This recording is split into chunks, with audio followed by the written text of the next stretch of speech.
so many people who said, oh gosh, I miss her. And not just people of my vintage, but young people as well. And a number of people, in fact, I was with some broadcasters, hardened journalists earlier, who said at the time of the Queen's death, they'd actually gone to Buckingham Palace just to be there. And I remember during that sort of 10-day period, I went every day because I was part of the BBC team covering it all. And at first there were thousands, and there were tens of thousands of people of all generations, types, colours, every kind of person. A lot of people taking children and grandchildren. This is part of history.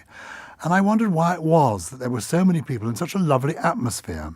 And I came to the conclusion at the end it was because of all the bad news. Watching Ukraine, for example, in the evenings. And then here was somebody, the Queen, who had died aged 96 after a long, full life, but who clearly was a good person, who had made a commitment aged 21, which she kept to the letter all her life, was consistent, caring, kind, clearly given to a life of duty.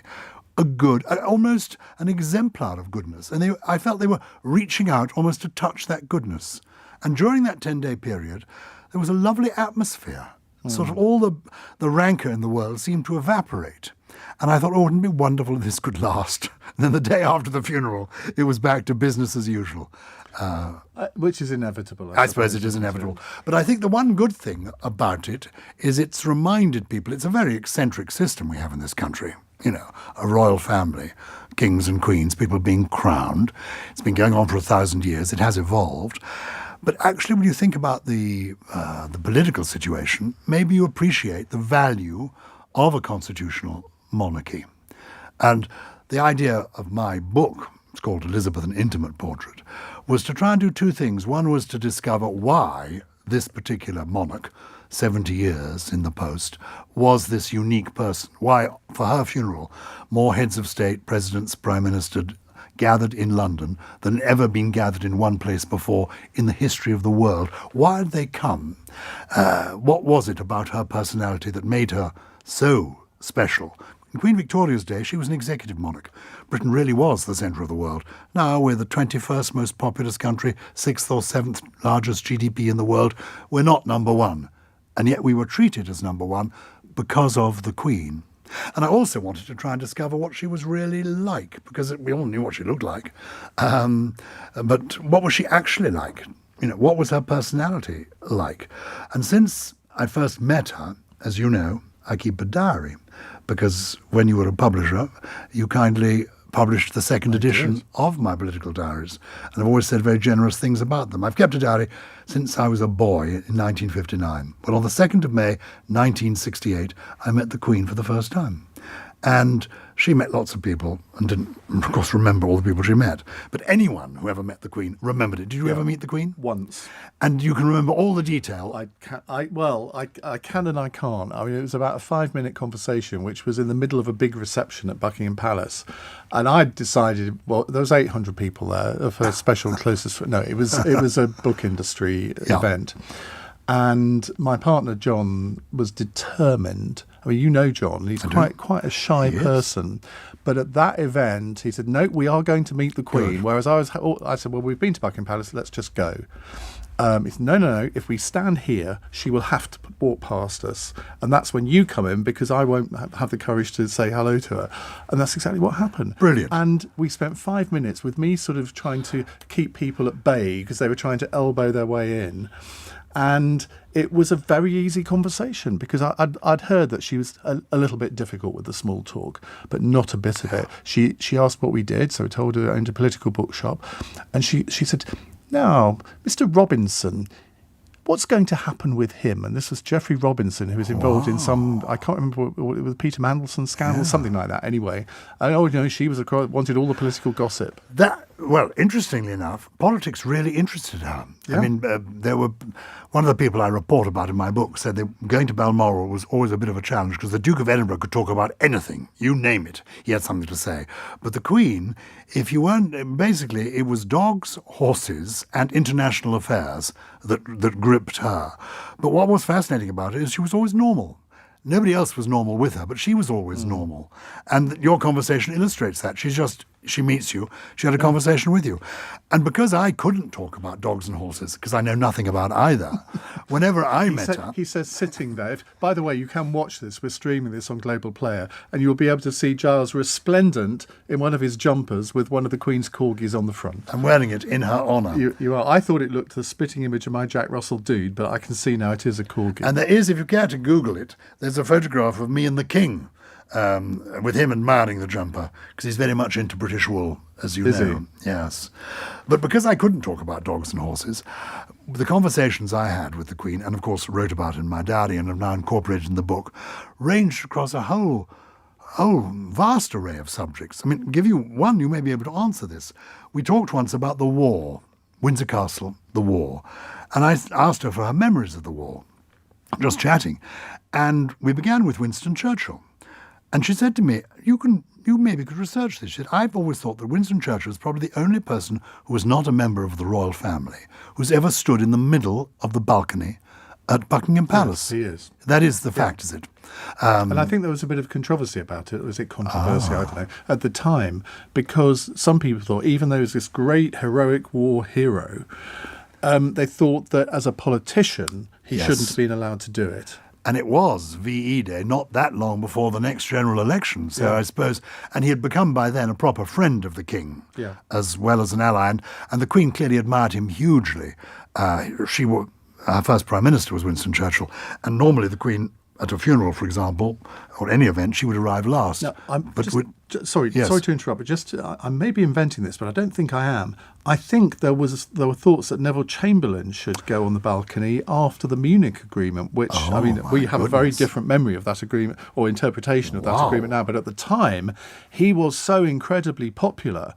And I think I've read somewhere that the King suggested that they should do that, and he said no, it wouldn't be appropriate. I hope I haven't just made all that up. Well, I can't have done. It's a footnote for the second edition of my book. How intriguing. Well, well done, Neville Chamberlain, realising it would be. I think at the end of the war, that celebration, it was justified, and it clearly didn't affect the result of the election. No. But at Churchill's funeral, the Queen insisted on not going in last. She felt Lady Churchill should go in last. But when we were talking about the war, she said, well, probably her happiest recollection was Windsor Castle and the Christmas pantomimes they put on. She and Princess Margaret Rose put on pantomimes 4 or 5 years running, and the headmaster of a local school produced them. Not everybody liked him. And I said, what part did you play? Well, she said, my sister always played the girl, the Cinderella, and I was always the principal boy. And then she slapped her thigh. And she said also they loved the entertainers who came to entertain them. And one of them was George Formby. And she told me that she could sing all his songs still. And in a proper Lancashire accent, she began going, when I'm cleaning windows, and doing the strumming of the banjolele. She was a great mimic, wasn't she? She was a great mimic. As she said, she could do that one. I am the Duke of Lancaster, after all. But she also told me about being a great mimic, that one of her heroines was a woman called Florence Desmond. Have you ever heard of this lady? No. Famous in the 1930s and 1940s, a female impressionist who came and entertained at Windsor Castle.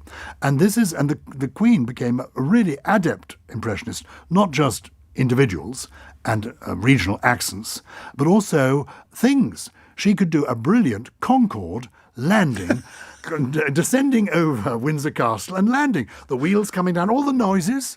Amazing. And the actor Ian Ogilvy told me how he had one day asked her about Burmese, her famous horse. Remember that she used to ride on for Trooping the Colour. And he said, whatever happened to Burmese? And the Queen said, well, as it happens, I've just seen Burmese. She's retired into a field at Windsor, and I go and often give her sugar and carrots. And I was there today, and then this huge stallion somehow got into the field and began chasing me. And then she did a complete impression, according to Ian, of the Queen being chased by a stallion and becoming the stallion with the nostrils flaring, the noise. I mean, he said he couldn't quite believe it. So she was never frivolous, but she was fun. And, of course, we began to see this towards the end of her life with things like that Paddington Bear sketch. I had quite an interesting conversation with her about bears because the risk is, of course, nobody's quite normal with the Queen. and you can go too far. And there was this conversation. Go on, did you? Yeah, oh, gosh. We were talking about Paddington Bear and her love of Paddington Bear and Michael Bond and her enthusiasm for not just Michael Bond but James Bond. And then she said to me, I was born in 1926. And I said, well, I didn't know. And she said, well, Winnie the Pooh also came into being in 1926. She said, the first book that was ever dedicated to me was when I was 3 or 4 with the songs of Winnie the Pooh. So I thought, this is very interesting. And I said, what about Rupert Bear? She said, I loved Rupert Bear. I used to collect the Rupert Bear annuals. Did you? I don't think I did. You can but picture Rupert Bear, can't you? I can sing the song. Oh. I'll spare our listeners that. Well, we make... lots of nods in the gallery there. Okay. Please don't do it, Ian, they're all saying. Well, so I said to the Queen, because she then said she'd introduce Prince Charles to Rupert Bear, and he also loved Rupert Bear. I said, well, Your Majesty, there's something that will, I hope, interest you.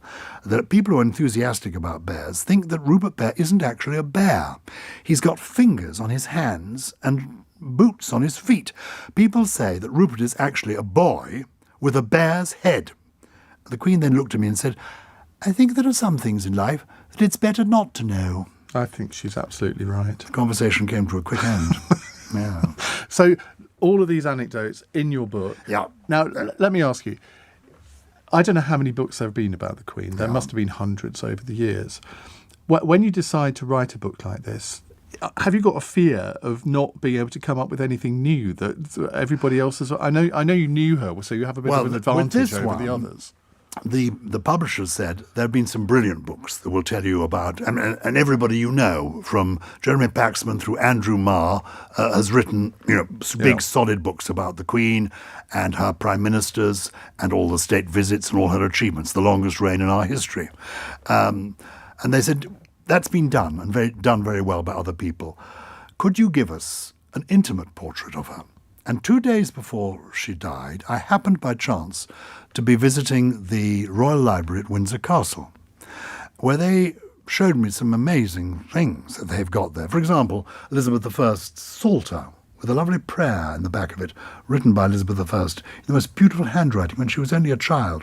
And there is a painting there, that she had sent of Edward VI, who was Elizabeth I's brother, to him, of herself, of Elizabeth I. And with it she'd written a letter saying, here is my outward image. If only I could share with you my inward mind.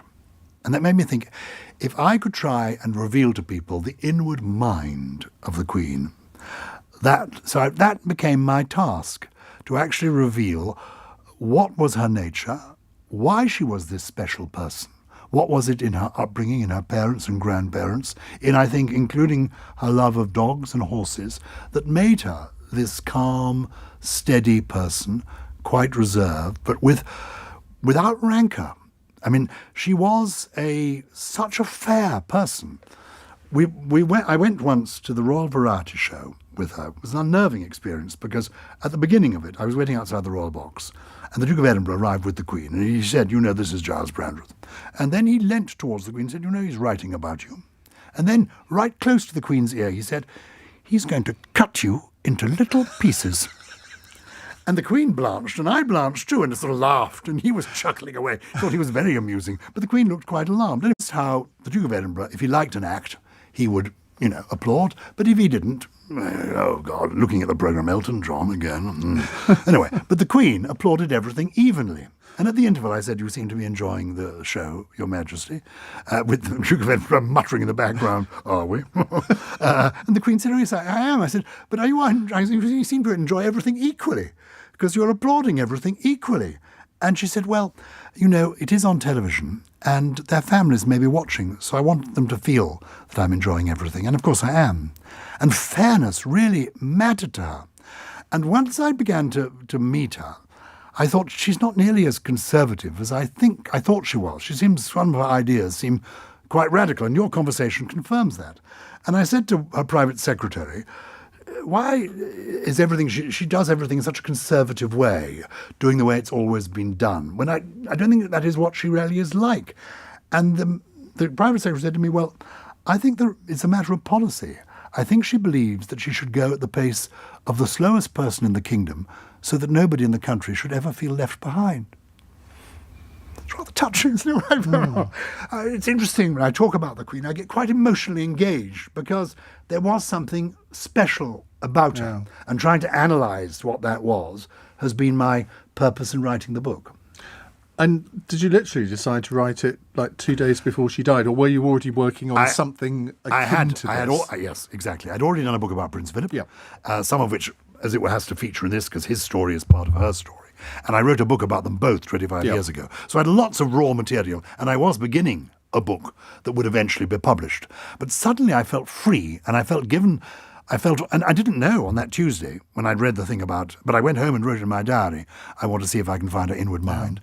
And I saw the pictures, as we all did, of her saying goodbye to Boris Johnson, hello to Liz Truss. And I also knew, because I know people in the racing world, that she'd won that race at Goodwood, a horse, on that last day. And she talked to the trainer earlier in the day. And then 2 days later, she was gone. And I thought, I'm going to do this now. And so from then until literally about 3 weeks ago, I was working 16-hour days to try and finish it. And I felt a kind of freedom in doing it. I thought, actually, this is somebody unique. You're in a privileged position. Go for it. And so I have. I wish we didn't have to go to a break because I've got several follow-up questions to that. But we do, as you know, it's 90 minutes past 8. This is LBC.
Iain Dale on LBC. 21 minutes past 8, we're with Gyles Brandreth. If you want to phone in and ask Gyles any questions about his book or anything else, I'm sure he'd be delighted to have a chat. 0345 6060 973. Tell us about the moment that you learned that the Queen had died. Wow. Well, it was interesting. I did cry. Isn't that strange? I mean, 96 is a good age. My mother died at 96, but it was, for all of us, I think, it was not just the death of somebody who was good, and we knew was good, but also it's the end of an era, and it's all our lives. And was it Peter Hennessy who said, actually, this is the end of the post-war era. That generation is gone. And also, I also regarded the Duke of Edinburgh, who I knew because I was the chairman of one of his charities. I did regard him as a bit of a role model. And I did his biography, and it was very difficult because he didn't like revealing anything about himself at all. And yet he'd asked me to do the original one, and then, was as unhelpful as you could possibly be. And you wouldn't have expected anything else, and criticised every sentence. I mean, I took him the proofs, and he said, "What's this you're saying about me serving on HMS Ramillies?" I said, "Well, you did serve on HMS Ramillies, sir. You lent me the logbooks. Thank you very much." I said, "You were mentioned in..." He said, "I didn't serve on it." I said, "You did serve on HMS Ramillies." He said, "I did not serve on HMS..." I said, "You did, sir." He said, I did not serve on HMS Remley's, I served in HMS Remley's. You don't live on your house, do you? You live in your house. You don't know anything, do you? He could be quite difficult. I remember being at an event for the charity at Buckingham Palace, and I was speaking. He was due to speak next. And throughout my speech, he barracked me. Boring. We've heard this one before. Oh, get on with it. Get tapping his watch. Really, quite difficult. But a role model in the sense that his philosophy of life, and he was very interested in Jung, and in a sense it's relevant to the whole Harry and Meghan story that we've been thinking about today. His philosophy of life, echoed recently actually by the Queen Consort, on her 75th birthday in a speech, she said, I know that the motto of the Duke of Edinburgh was look up, look out, say less, do more, get on with the job. And why he said look up, look out was because he read Jung. And Jung, the analytical psychologist, did a study of all his patients over a lifetime and came to the conclusion that those who were inward-looking, thought about themselves, brooded on themselves, were much less happy than people who were outward-looking, interested in the world around them, in science, in nature, in art, in things beyond themselves. It made them happier. And his view was, and I know he told each of his children this, don't talk about yourself. People aren't interested. And don't talk to journalists, they'll always have another question for you. Don't talk about yourself anyway. Talk about what the other person is. And that was his view of life. And I know the world has changed. And these people, like the Queen and the Duke of Edinburgh, come from my parents' generation, maybe a stiff upper lip generation. But actually, some people think of the war time as the best generation, where they just got on with it. And so for the Queen, a life of duty and service wasn't actually a sacrifice. It was what she was born to. She was driven by duty, but sustained by faith, and kept happy by her passions.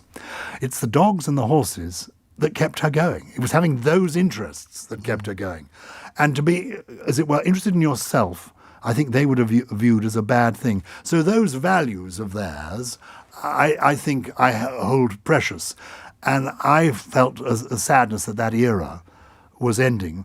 But you couldn't be totally sad, of course, because it had been such a long life. And the day after, when the King's first speech, I thought was so good. He sort of ticks all the boxes. And I thought he understands what a constitutional monarchy is. He's going to get on with the job. And though this is a funny way to run a country, undoubtedly, somehow it works.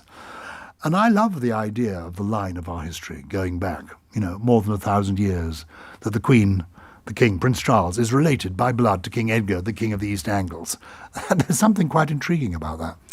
Now, you do realise you haven't answered the question that I asked you. Where was I? Where were you when you learned of the Queen's death? I mean, did you know before the rest of us? Yes. Well, the only reason I knew before the rest of us is on the Wednesday evening, I was at home, and my son-in-law, who was in the Coldstream Guards, phoned me and said, I'm at the Guards and Cavalry Club or something, one of these military clubs in Piccadilly. He said, and people are gathering here talking about Operation London Bridge. Clearly something has happened today. And this was the day before, 24 hours, well, it was 24 hours before she died. Clearly something is happening.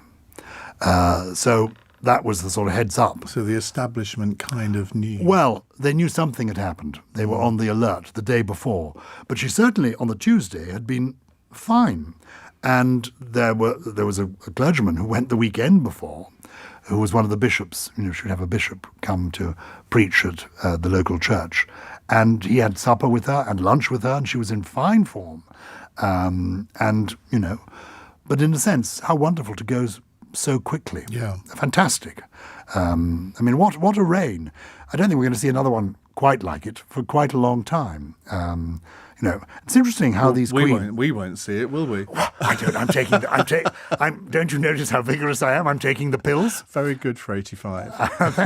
I'm going to be 75. Are you really? In March of next year. And my friend, I call her my friend, it's quite bold to call her my friend, Dame Judi Dench, I do a stage show with her, is going to be 88 tomorrow, the 9th of December. And I'm going to be 75 next year. And we've been doing these shows in the West End at the Gielgud Theatre, and they've sold out because it's Judi Dench. And so we decided that for my birthday, my 75th birthday in March, on the 5th of March, we would do a show. And Judi Dench said to me, where haven't you played in London? You know, in the Guildford Theatre. I said, well, I haven't played that many theatres. She's played in every theatre you can imagine. And actually, once in 2 theatres simultaneously. She was appearing in Les Miserables and in a Shakespeare play on the same night. Because, yes, she managed it because there was a big gap. And then she went through to take part in the whatever that scene is on the barricades. That's it. Yeah. And the person next to her, because she'd not actually been in it before, said at this point you get shot. So she sort of and was falling to the floor when he whispered in her ear, in the arm. So she quickly recovered. Anyway, so she said, well, where should we do this? I said, well, I've never played the London Palladium. She said, London Palladium. So on the 5th of March, Judi Dench and I are going to be at the London Palladium. And I said, you know, I'm so lucky to know you. She said, you know all the dames. And I thought, well, perhaps I do know quite a few of them. So we're going to have Dame Judi Dench, Dame Eileen Atkins, Dame Sheila Hancock, Dame Maureen Lipman, Dame Sian Phillips, Dame Floella Benjamin, Order of Merit. She's Baroness now. Baroness and Order of Merit, Dame Joanna Lumley. They will all be there at the London Palladium. It's a Sunday matinee, so we can have, drinks and cake afterwards, all in aid of the Great Ormond Street Hospital. Fantastic. Because I have You sold all the tickets? They don't go on. I'm telling you this now. They don't go on sale until 10 a.m. tomorrow morning. You're the first person I've told this to. 10 a.m. tomorrow morning, London Palladium. It's like getting tickets for. I was holding on to get tickets for ABBA. Well, it's like that. For isn't it? was it your 60th birthday? Yes, which you came to. You kindly took me and some friends to see the ABBA Avatar show, which was beyond belief brilliant. It was, wasn't it? It was brilliant. I don't think that you were looking forward to that very much. To be honest, Michelle, my wife, was really excited. She'd wanted to go. And you thought, well, you'll take one for the team. I thought, exactly, and I thought, well, I've heard of ABBA. I've met one of them. I wasn't sure which it was, one of the 2 boys. I thought, we'll go along. It was like being with ABBA in their prime. Yeah. I won't give anything away, because people should go. But I will tell you that Gyles and Judi and all the dames, we are there in the flesh. It really is us. If we look 88 and 75, it's because we are 88 and 75. And all these other dames, and I mentioned Floella Benjamin, actually, to revert to the Queen. This is interesting. Almost the last thing the Queen did, one of the things she signed off, I think the week before she died, was to present the Order of Merit to Floella Benjamin. And she was reading Floella Benjamin's memoir of her childhood, of coming to this country from Trinidad at the time, and of what it was like to be one of the Windrush generation, and the racism that Floella and her family came across. They loved coming to Britain, the motherland. They were so excited, and they were welcomed, but there was racism, and some of which Floella writes about very graphically in her book. And Floella met the Queen when I think Floella was the Chancellor of Exeter University and the Queen came to visit. And they had a long conversation. And Floella said she had never met anyone so empathetic. And the Queen listened. And they had this conversation. And the Queen very rarely expressed views about anybody. She'd met everybody in the history of the world. Literally from Frank Sinatra and Marilyn Monroe through to Vladimir Putin and Idi Amin. She had met them all. And she never normally would mention who was her favourite. But she did volunteer that Nelson Mandela was unique. And the reason? He emerged from 27 years in prison without rancour. And I think she was deeply impressed that in Floella, there was no rancour. She wrote about these experiences, but still she loved Britain. And she noticed how Britain had changed. And I was very interested that almost her last official act before meeting those 2 prime ministers was to award the Order of Merit to Floella. So she will be one of our dames, and I hope she might tell some of her stories of meeting the Queen. And of course, Nelson Mandela always called the Queen Elizabeth, didn't? And there weren't many people that did that. No. And I think he was able to do that because the Queen was totally normal. If you treated her normally, she was always normal. So that, for example, there was a big hoo-ha about Michelle Obama putting her arm around the Queen. And what people don't realise, and there are not many photographs of this, they saw Michelle Obama, but they didn't realise that immediately the Queen reciprocated by putting her arm around Mrs. Obama. And Mrs. Obama later revealed that actually they were doing that because they were both exhausted. And they'd been talking in a corner about a long day in high heels. The Queen actually... Something you do quite a lot. Well, I have done it in my time. I remember. Zippity-doo-dah. And you do get used to it. You do get used to it. But the Queen... One of the things I did notice about the Queen, she spent a lot of time standing up. And she was very sturdy until she became frail towards the end of her life. She was very sturdy. And she used to move from one foot to the other, sort of keep herself going, moving from one foot to the other. I remember that. I went to a church service with her once, and we were waiting outside to go, and she was moving to one foot to the other. And then it was time to go, and we walked in. And this is a church service that had been organised by me, because it was the Duke of Edinburgh's 60th anniversary being the chairman of this charity, the Playing Field Association. And the Queen was the patron, and he was the president. And I said to the Queen, we're going to honour His Royal Highness, the Duke, because he's been 60 years, the president. You're the patron. How do you think we should celebrate this? And I thought she'd say a party, maybe a reception at Buckingham Palace. You know, I could see us in there quaffing and sluicing. And she said, oh, we're giving thanks, are we? I said, yes.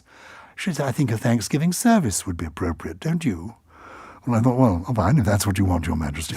So I arranged this at a Slightly church. crestfallen. Yes, exactly. That was conveniently placed halfway between Buckingham Palace and the headquarters of the charity, which were then in Knightsbridge. So this was a church in Sloane Square. I did not check it out. We just booked the church, and the vicar seemed very keen, and we turned up, not realising it was a high Anglican church, smells and bells. Oh. We go in, the place is suffused with incense. The Queen walks happily through the incense. The Duke of Edinburgh is behind, muttering to me, it's supposed to be a celebration, not a cremation. Where's the smoke coming from? And he's wafting the incense away. Extraordinary.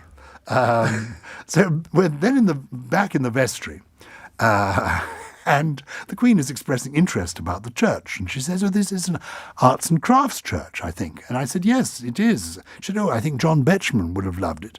And she said, I think we must come back. And the Duke of Edinburgh said, I don't think so. But interestingly, it was on that occasion that we looked at the service, and it was the King James Bible. And it was the Book of Common Prayer. And there was printed on the page, the Lord's Prayer. And I said to her, Mum, my father used to say the Lord's Prayer every night. And she said, well, I do. She said, often I think the Lord's Prayer, that's all you need. Which is interesting.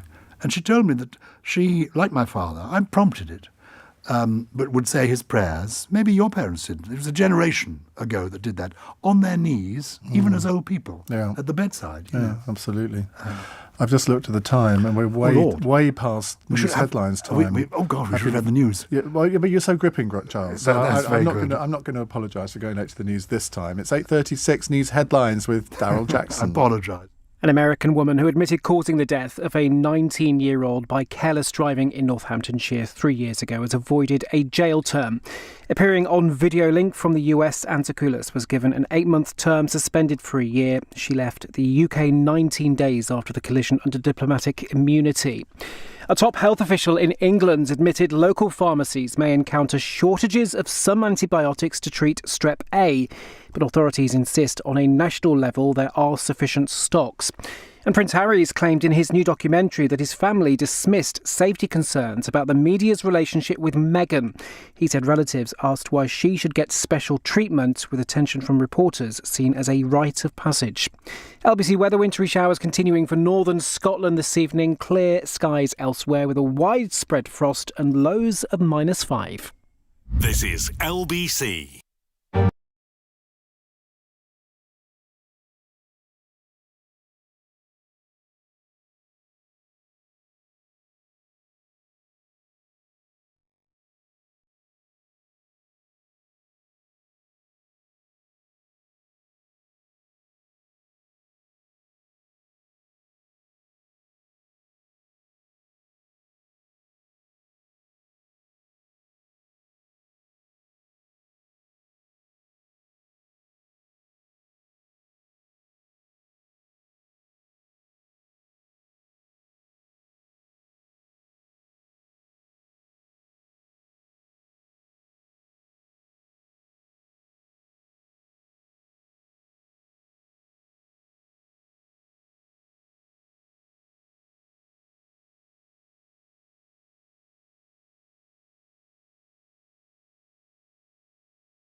Iain Dale on LBC. Text 84850.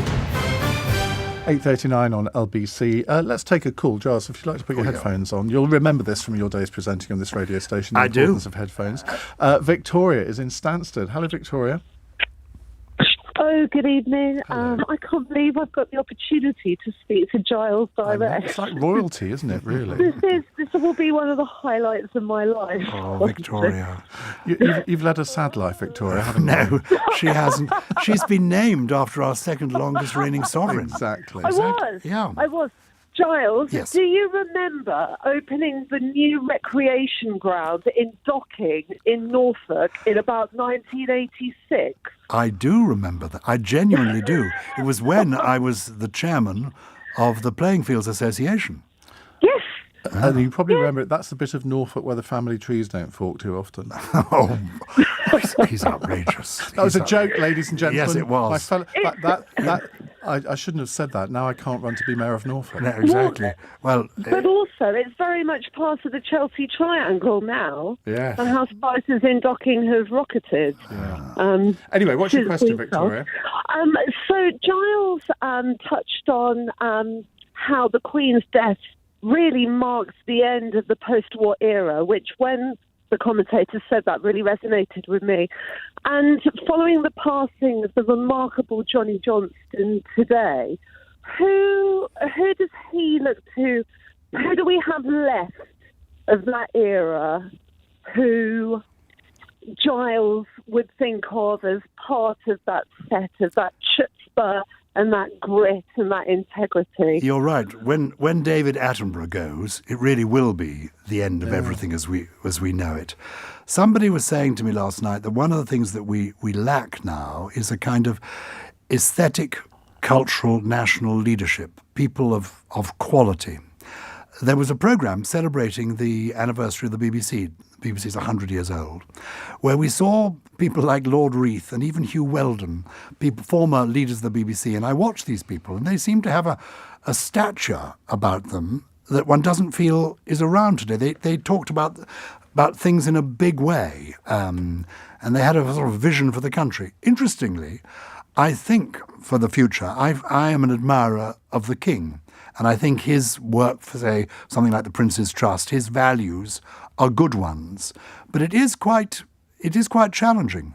At the interestingly, I with Dame Joanna Lumley, since we're dropping names, Dame Joanna Lumley and I It's a pretty big one. hosted a party for the 75th birthday of the Queen Consort back in July, a lunch party for older people. Everybody in the room was in their 70s, 80s or 90s. That's why you weren't invited, Ian. You got that in quick. 'Cause Yeah. I was thinking, thanks for the invite, Giles. Yeah, and there were some remarkable older people there. Leslie Caron, I was so excited. I sat near her. From Gigi, do you remember her? Well, you weren't before your time. Anyway, there were some amazing older people there. And Archbishop Rowan Williams proposed the toast. And I know people used to have reservations about him when he was... Weirdy. Well, because he had a beard and he had the long hair and he was poetic. But actually, I think he's rather become like Tony Benn when he was actually a minister. People thought, oh, God, he's as crazy. As an elder statesman, the middle classes flocked to him and they loved him. Yeah. And I rather feel that about Rowan Williams. But he gave a speech that actually was quite inspiring and moving and encouraging. And what he also said about this generation of people, and he was really addressing the Queen Consort, but he said, all of us in this room, he said, the advantage of being us is I think we don't take ourselves too seriously. And maybe the world now takes itself a little bit too seriously. Let's just relax, hang loose, decide what the important things are, and not worry about the unimportant things. The thought of Rowan Williams hanging loose is not one that I wish to dwell on, to be honest. Victoria, thank you for that. Now, you mentioned a phrase there, the Queen Consort. Yeah. Now, the Times has issued an edict that all their journalists are to call her the Queen, and I'm doing the same because it's a horrible sort of construct, isn't it, Queen Consort? What's it's your not view a on horrible that? construct for two reasons. One, it echoes the Prince Consort, Queen Victoria's husband, who was proud to be called the Prince Consort. And it was the title that Her Majesty the Queen, Elizabeth II, suggested only earlier this year in her Platinum Jubilee message that she hoped in the fullness of time that Camilla would be known as the Queen Consort. And during this interim period, it prevents people from confusing Elizabeth II, who many people still think of as the Queen, with the person who is the consort to the new king. My view is this, that she is the Queen Consort, and she's still called that in the official documents when the register is published each day. What the royals are doing, it says the King and the Queen Consort went to. That after the coronation on the 6th of May next year, when they have both been crowned, I think that is the point at which we can all then say, well, we now have King Charles and Queen Camilla. And I have to say, she's earned her spurs. Yeah, I think so. She delivers the goods, and she seems to have the right attitude, and seeing her in action, I think it's marvellous. I think that is a good note to go to a break on time for once. But we will be taking more of your calls. In fact, we've got a former constituent of yours calling in. Look, Charles, I'm here to apologise in person. From the city of Chester, where there was a by-election last week, where not a good result for your former party. But we'll talk a little bit about that in a minute. And, of course, we will be mentioning this Netflix documentary about Prince Harry and the Duchess of Sussex. 8:45 is the time. LBC.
Iain Dale on LBC.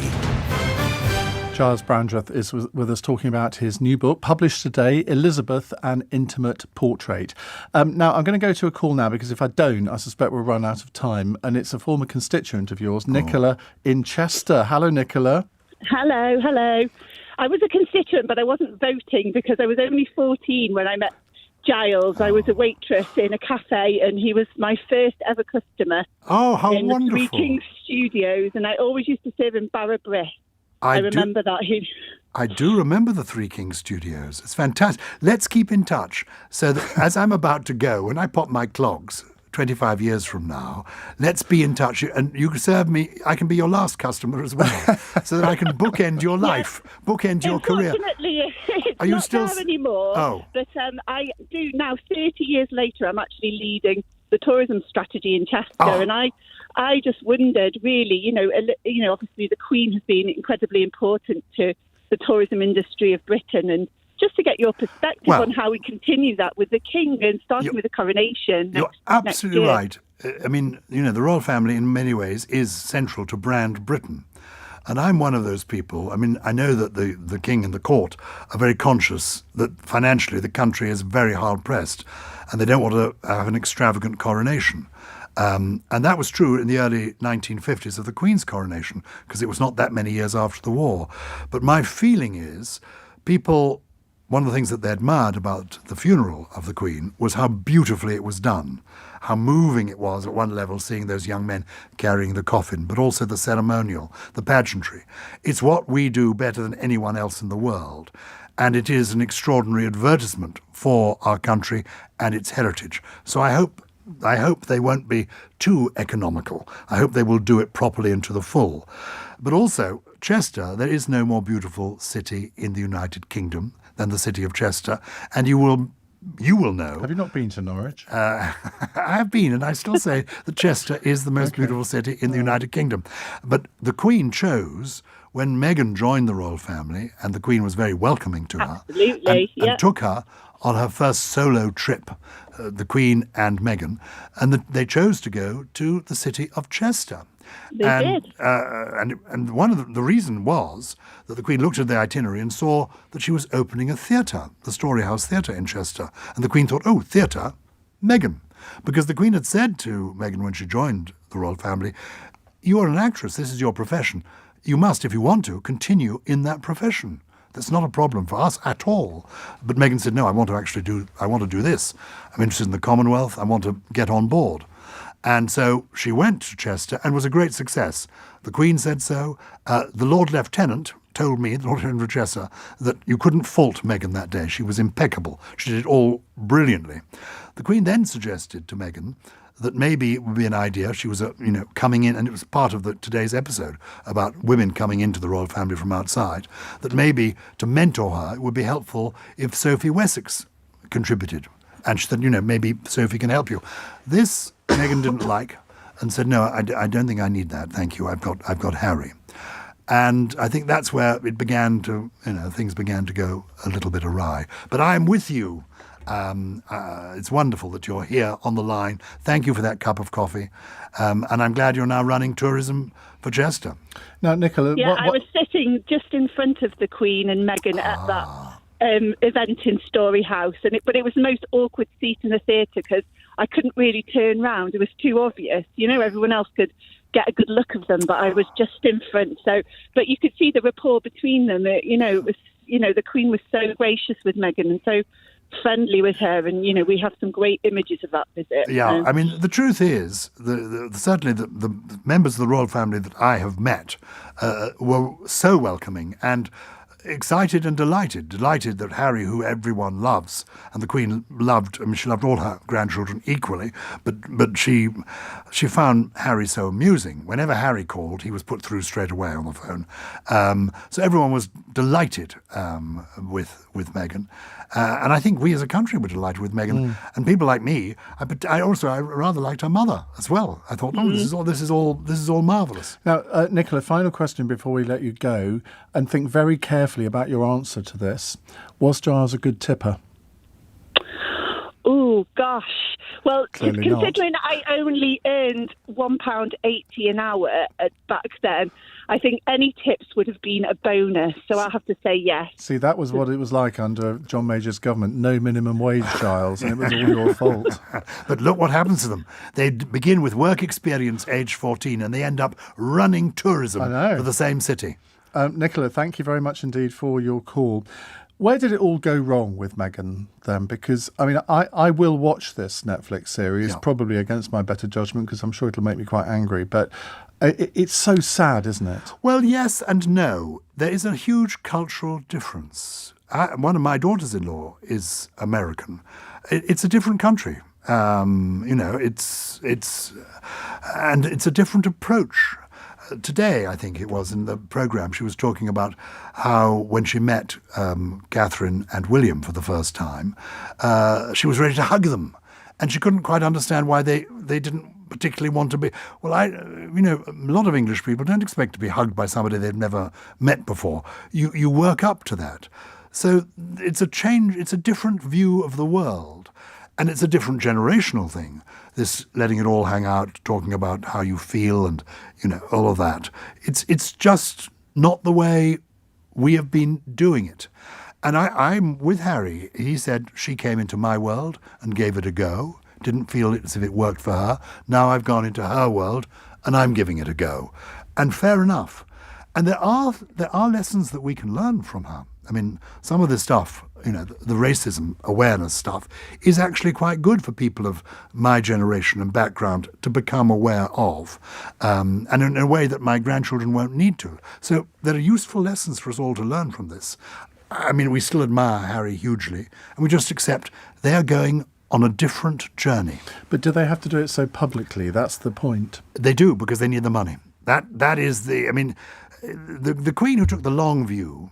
Well, she would have remembered the 1930s when her uncle abdicated to marry, a twice divorced American. And they then had to earn their living for the rest of their lives. He published 2 books in coronation year. 2 books. And he didn't get a 3-book deal like Harry, but he got a 2-book deal.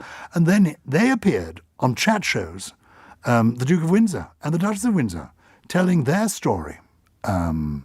I think his book, never mind Harry's book being called Spare, I think the Duke of Windsor's book was called A King's Story. Oh, yes. He wanted his truth to be known. This one will run and run. Their challenge is they're young people, just turning 40. We may have 30, 40, 50 years of this. Do you not feel, though, that it's going to end in tragedy in some way, that this is not going to end well? I hope not. I hope not. I hope once they've got all this out of their system, they will do what they've committed themselves to doing, which is good works by their standards in their world. As the King said, I wish them well. As they start out making a new life for themselves in America, and that's what they've chosen to do. And I think we should wish them well. Just hope for the best. You've had a great ability over the years to reinvent yourself, doing all sorts of different things.